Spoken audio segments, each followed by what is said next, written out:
Most people live their entire lives without realizing one thing. They are not their thoughts. They are not the noise. They are not the panic. They are not the endless stream of what-ifs that echo inside their heads. They just never learned how to separate themselves from it. And that's where overthinking begins, the illusion that every thought deserves attention, that every fear is real, that every mental whisper must be answered. A Stoic knows better. Overthinking isn't intelligence, it's unmanaged energy. It's motion without direction. You feel like you're analyzing, but you're really just spiraling. And the more you feed it, the louder it gets. That voice in your head, it's not always you. It's often fear wearing your voice. Doubt dressed up like logic. Trauma echoing as truth. But you don't have to believe everything you think. In fact, your strength begins the moment you stop treating every thought like a fact. The Stoic doesn't chase peace by silencing thoughts. He creates space between himself and those thoughts. That space, that's everything.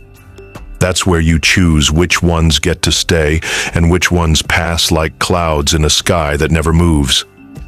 That's where power lives. Not in controlling the storm, but in becoming the sky behind it. The first technique the Stoic uses to defeat overthinking is observation without attachment. You don't fight the thought, you don't follow it, you just see it like a leaf floating down a stream. You watch it pass, but you don't grab it. Most people drown because they chase every leaf, every thought, every fear, but when you become the observer, not the participant, the noise loses its power. This is where journaling becomes more than a tool, it becomes a mirror. When you take the thought from your mind and put it on paper, you expose it, you shrink it. You see it clearly for what it is. Just a sentence, not a sentence for your life. The Stoics wrote not for the world, but for themselves. Marcus Aurelius didn't write to sound wise. He wrote to remind himself, you have power over your mind, not die in outside events. That line alone is a lifeline in the middle of chaos. The second technique is mental separation. You learn to speak to your thoughts, not from them. Instead of, I'm anxious, you say, there's anxiety here. Instead of, I'm a failure, you say, there's a thought that I'm failing. That one shift from identity to observation rewires the whole system. The thought doesn't own you anymore. You're not drowning in it. You're watching it from the shore. Still, clear, unmoved. The third Stoic technique is restraint, not of emotion but of engagement. Just because a thought enters your mind doesn't mean it deserves your energy. Most overthinking is a trap dressed like urgency. Your mind whispers, figure it out now, fix it, rewind it, predict it. And the more you obey, the deeper you go into the spiral. But the Stoic trains his mind like a warrior trains his sword, not to swing at every shadow, but to wait, watch, and act only when necessary. You practice the pause. You feel the urge to analyze a moment from yesterday or worry about a moment tomorrow. And you stop, not by suppressing the thought, but by stepping back from it. You remind yourself, this is noise, not truth, not law, just noise. You breathe. You ground yourself in the present, in the physical, in what is real right now, your breath, your posture, your presence. Because the present moment is the only place your mind can't lie to you. And here's the deeper layer. Overthinking isn't a thinking problem, it's an identity problem. You've confused constant thought with control, but real control comes from knowing when to let go, when to step back, when to say, this is not mine to carry. A Stoic doesn't control everything. He controls himself in the face of everything. That's the shift. That's the discipline. That's the doorway out of the noise. If you're ready to stop being controlled by your thoughts and start leading them, subscribe and hit the bell, not for more noise, but for more clarity. The fourth technique is subtraction, removing what fuels the storm. Overthinking doesn't just come from within. It's often fed by what surrounds you. Constant stimulation, endless scrolling, meaningless content, voices with no direction.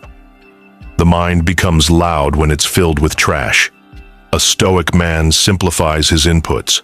He chooses stillness over stimulation, solitude over noise, depth over distraction. You don't need to fill every moment. You need space, mental, emotional, even digital. You start your day without your phone.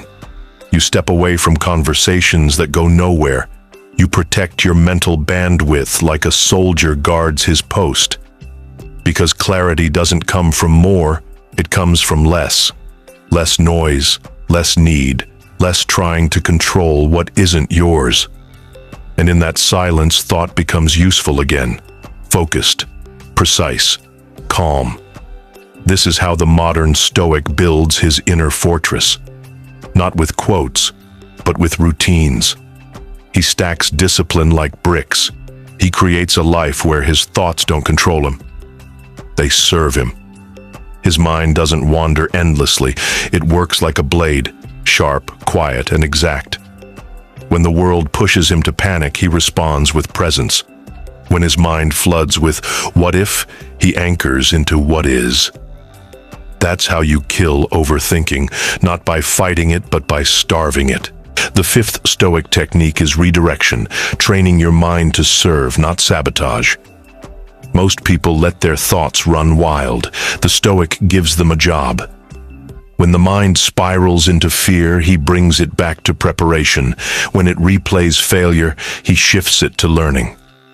When it obsesses over control, he grounds it in action. Redirection isn't denial, it's leadership. And leadership starts with leading yourself. Your thoughts are not the enemy, they're tools. But a tool left unchecked becomes a weapon against its owner. A Stoic trains his mind like a soldier, not just to fight, but to follow, to move when called, to stand down when dismissed.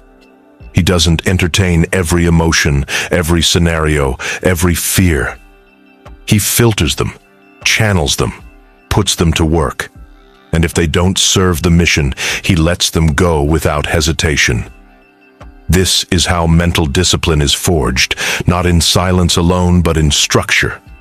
You build systems. You create anchors. You know where your mind is allowed to go and where it is not. You create a code, and you hold your thoughts to it. That's what overthinking fears most. Structure, direction, command. The moment you take leadership over your mind, overthinking loses its grip. It can't own what it no longer controls.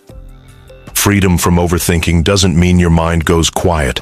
It means you no longer fear the noise. You learn to walk through your thoughts like a disciplined general moving through a battlefield. You know where to stop, where to engage, and most importantly, where to walk away. The Stoic doesn't aim for a silent mind. He builds a sovereign one, a mind with walls, with gates, with order. You stop letting your thoughts drag you into imagined futures or replay dead moments. You return to now, over and over. You breathe, you reset. You remember, not every thought is yours to believe. Some are old wounds, some are fear in disguise, some are echoes from people you no longer speak to. And yet they still try to speak through your mind. But the Stoic doesn't let old voices write today's decisions. This is the shift. You're not here to escape your mind, you're here to master it.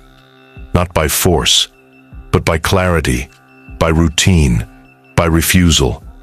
You choose what enters, you choose what stays. You choose what leads. That's real strength. Not control of everything, but control of what matters most, the frame through which you see the world. So now ask yourself, if you are not your thoughts, then who are you letting decide the man you become?